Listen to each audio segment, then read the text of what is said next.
అలా చేసుకుంటే నాన్న బాధపడతారు అంటూ చెప్పుకొచ్చిన నాగచైతన్య గారు.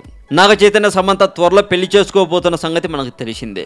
చాలా కాలంగా ప్రేమించుకుంటున్న వీళ్ళిద్దరూ అక్టోబర్ 6న ఒకటి కాబోతున్నారు. ఈ విషయాన్ని అధికారికంగానే చెప్పారు చైతు. మా పెళ్లి గురించి అధికారికంగా ప్రకటించే అవకాశం రాలేదు. అక్టోబర్ 6న మా ఇద్దరి పెళ్లి అనే విషయం ఓ అవార్డు ఫంక్షన్లో చెప్పేయడంతో ఎక్కడ అనౌన్స్మెంట్కి ఛాన్స్ లేదు అంటున్నాడు చైతు. అయితే గత కొన్ని రోజులుగా చైతు సమంతలో తమ పెళ్లి ఖర్చు తామే పెట్టుకుంటామని చెప్పినట్లుగా వార్తలు వస్తున్నాయి. వీటిపై స్పందించిన చైతు, మేము అలాంటి నిర్ణయం ఎందుకు తీసుకుంటాం? పెళ్లి అంటే మా రెండు కుటుంబాలు ఎంతో సంతోషంగా గడిపే సందర్భం.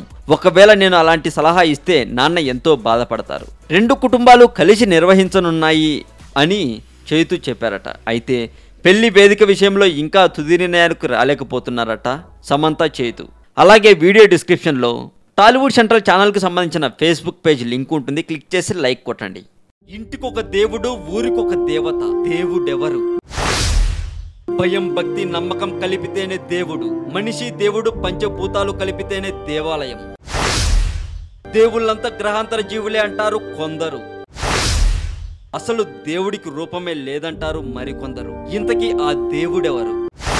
పూర్వం దేవాలయాలను కట్టించింది మనిషేనా లేక గ్రహాంతర వాసులా? దేవుడి కోసమే కట్టించే దేవాలయంలో దేవుడు ఉంటాడా? నైవేద్యంగా పెట్టే పండ్లు పలహారాలు తింటాడా? మనసులో మాత్రమే మెదిలే ప్రతి ప్రశ్నకి సమాధానం ఒక్క టెంపుల్ రహస్యాలు ఛానల్లోనే చూడండి. మిస్ అవ్వకండి.